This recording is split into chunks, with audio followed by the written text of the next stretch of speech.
जिले की हलचल। आकाशवाणी लखनऊ से प्रस्तुत है जिले की हलचल। आज सुनिए संभल और कौशाम्बी जिलों की हलचल। पहले सुनते हैं संभल जिले की हलचल। आलेख और स्वर है अरुण कुमार का।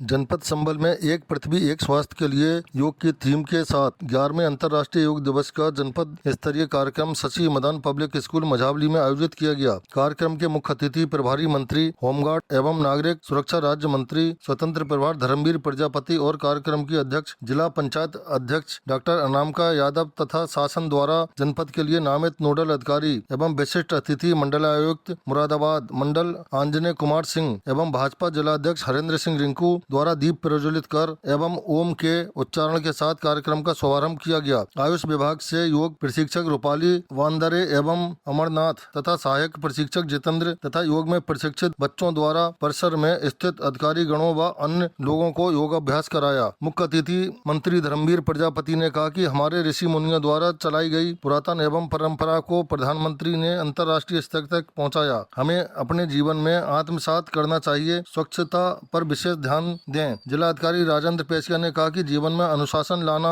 है तो योग को अनिवार्य रूप से करें। जनपद संभल के भेजू में स्थित कलेक्ट्रेट सभागार में जिलाधिकारी डॉक्टर राजेंद्र पेशिया एवं पुलिस अधीक्षक कृष्ण कुमार बिश्नोई की अध्यक्षता में आगामी त्योहारों मुहर्रम एवं श्रावण मास में कांवड़ यात्रा की तैयारियों को लेकर जनपद स्तरीय पीस कमेटी की बैठक का आयोजन किया गया। बैठक के अंतर्गत अपर जिलाधिकारी वित्त एवं राजस्व प्रदीप वर्मा द्वारा बताया गया कि जुलाई माह में मुहर्रम एवं 11 जुलाई से श्रावण मास प्रारंभ हो रहा है। उन्होंने बताया कि परंपरागत जुलूस के अलावा किसी प्रकार का कोई जुलूस नहीं निकाला जाएगा। तार, कोई टहनी या किसी छज्जे को तोड़ना ऐसी आवश्यकता नहीं पड़े। उतनी ही ऊंचाई का ताजिया की ऊंचाई होनी चाहिए और उसके साथ साथ जो कावड़ यात्रा में डीजे का प्रयोग करते हैं उतना ही होना चाहिए। जितने भी जुलूस हैं वो बॉक्स फॉर्मेट में निकाले जाएंगे। आगे पीछे दाएं बाएं पूरी फोर्स रहेगी और 900 से अधिक लोगों को हमने पाबंद भी किया है। और किसी को भी किसी प्रकार की कोई समस्या होती है तो वो सीधा जनपद प्रशासन से या स्थानीय तहसील प्रशासन पे या पुलिस से संपर्क करें। आपकी समस्या का समाधान कराया जाएगा।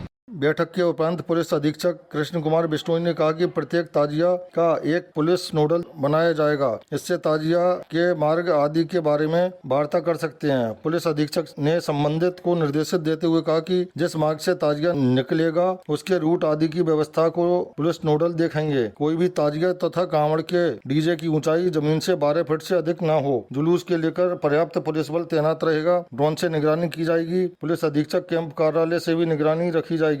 संभल जिले के चंदोसी स्थित एम बर्ड स्कूल में दानवीर भामा साकी जयंती को जिलाधिकारी डॉक्टर राजेंद्र पेशिया की अध्यक्षता में व्यापारी कल्याण दिवस के रूप में मनाया गया। सर्वप्रथम लोक भवन लखनऊ से मुख्यमंत्री योगी आदित्यनाथ के कार्यक्रम का सजीव प्रसारण मुख्य अतिथि माध्यमिक शिक्षा राज्य मंत्री स्वतंत्र प्रभार उत्लाभ देवी एवं जिलाधिकारी तथा पूर्व MLC तथा समस्त व्यापारी तथा उद्यमियों के द्वारा सुना एवं देखा गया। जनपद स्तरीय कार्यक्रम में सर्वप्रथम स्कूल के बच्चों के द्वारा सांस्कृतिक कार्यक्रम का आयोजन किया गया। मंत्री ने दानवीर भामा साकी जयंती के अवसर पर सभी व्यापारी एवं उद्यमियों को शुभकामनाएं दी। संभल जनपद के भेजू स्थित कलेक्ट्रेट परिसर में जिलाधिकारी डॉक्टर राजेंद्र पेशिया के द्वारा विशेष संचारी रोग नियंत्रण अभियान का शुभारंभ हरी झंडी दिखाकर किया गया। अपर मुख्य चिकित्सा अधिकारी ने बताया कि विशेष संचारी रोग नियंत्रण अभियान 1 जुलाई से 31 जुलाई 2025 तक एवं दस्तक अभियान 11 जुलाई से 31 जुलाई 2025 तक चलाया जाना है। उन्होंने कहा कि संचारी रोग नियंत्रण अभियान एवं दस्तक अभियान के अंतर्गत विभिन्न विभागों के समन्वय से जिलाधिकारी की अध्यक्षता में संचालन किया जाना है। संचारी रोग नियंत्रण अभियान एवं दस्तक अभियान के अंतर्गत दिमागी बुखार,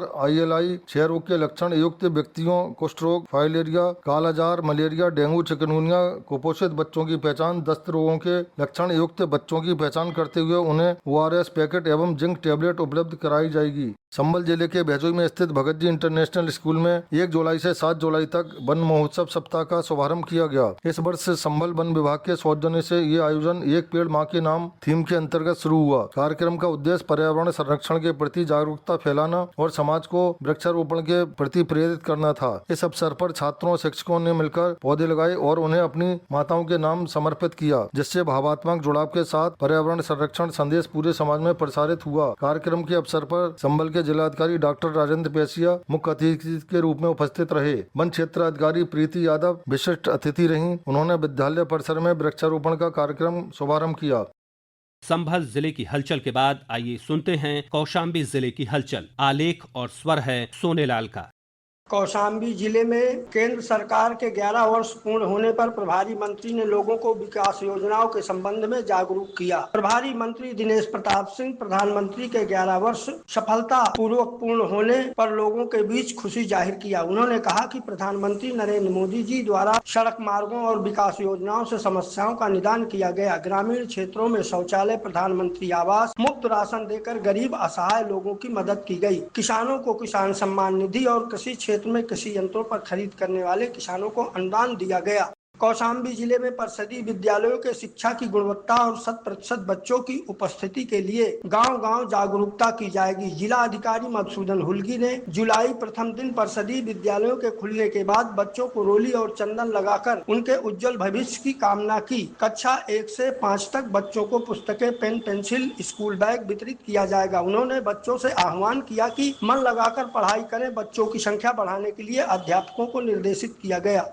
कौशाम्बी जिले में लक्ष्य के सापेक्ष रासायनिक उर्वरक की आपूर्ति की जाएगी। जिला कृषि अधिकारी उदय भान ने बताया कि किसानों को खरीफ फसल और धान रोपाई के लिए लक्ष्य के सापेक्ष 64 समितियों में 15 मीट्रिक टन डीएपी यूरिया की आपूर्ति की जाएगी। समितियों में ई पास मशीन के माध्यम से वितरण किया जाएगा। उन्होंने कहा कि किसानों को समितियों में पहुँचने पर आधार कार्ड के माध्यम से पर्याप्त मात्रा में उर्वरक मिलेगी। सभी समितियों के संचालकों को निर्देशित किया गया कि किसी भी समिति के संचालक द्वारा किसानों का उत्पीड़न न किया जाए। कौशाम्बी जिले में लक्ष्य के सापेक्ष गेहूं खरीद की गई। जिला विपणन अधिकारी सुधांशु शेखर चौबे ने बताया कि 22,500 मीट्रिक टन लक्ष्य के सापेक्ष 8,164 मीट्रिक टन खरीद की गई। 100% भारतीय खाद्य निगम को गेहूं की आपूर्ति कर दी गई। उन्होंने कहा कि न्यूनतम समर्थन मूल्य के अंतर्गत धान खरीद हेतु समय सारणी जारी की गई। राइस मिलों का पंजीयन और सत्यापन किया जा रहा है। कौशाम्बी जिले में विशेष संचारी रोग नियंत्रण जागरूकता अभियान गांव-गांव में वैन भेजकर चलाया जाएगा। चिकित्सा अधिकारी ने बताया कि विशेष संचारी रोग नियंत्रण अभियान 1 जुलाई से 31 जुलाई तक संचालित किया जा रहा है। उन्होंने कहा कि स्वस्थ व्यवहार अपनाना है, संचारी रोगों को हराना है। मच्छरों से बचाव के लिए जाली और मच्छरदानी का प्रयोग करें। घरों की छतों पर गंदा पानी एकत्र न होने दें। दिमागी बुखार के लिए 2 वर्ष तक के बच्चों को नियमित टीका लगवाएं। बच्चों को बुखार होने पर सरकारी अस्पताल में उपचार कराएं।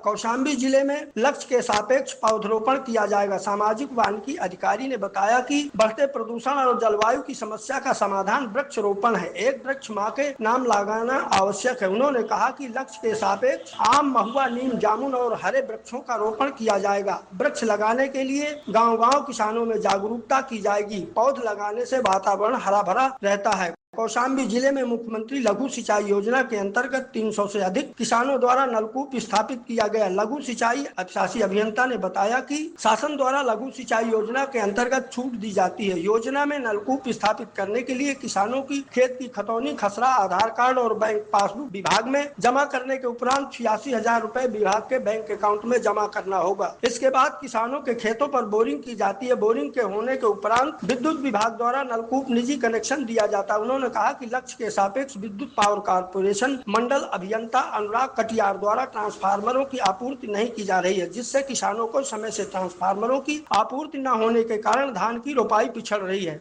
कौशाम्बी जिले में अपराध और अपराधियों के खिलाफ अभियान चलाकर अंतर्राष्ट्रीय मादक पदार्थों के तस्करों को गिरफ्तार किया गया। पुलिस अधीक्षक राजेश कुमार ने बताया कि मध्य प्रदेश और महाराष्ट्र के मादक पदार्थ तस्करों द्वारा गांजा, चरस और अफीम की तस्करी की जा रही थी। ANTF झांसी और मंझनपुर कोतवाली पुलिस द्वारा संयुक्त अभियान चलाकर मध्य प्रदेश और महाराष्ट्र के 7 तस्करों को अवैध गांजा बेचने के आरोप में 50 लाख से अधिक कीमत का गांजा बरामद किया गया। उन्होंने कहा कि पुलिस का अभियान तस्करों और अपराधियों के खिलाफ चालू है। महिलाओं के प्रति होने वाले अपराधों को रोकने के लिए गांव-गांव जागरूकता की जा रही है। जिले के प्रत्येक थाने में महिला हेल्प डेस्क के माध्यम से 1090, 112, 1098, 108 पर कॉल कर शिकायत दर्ज कराने का आह्वान किया गया।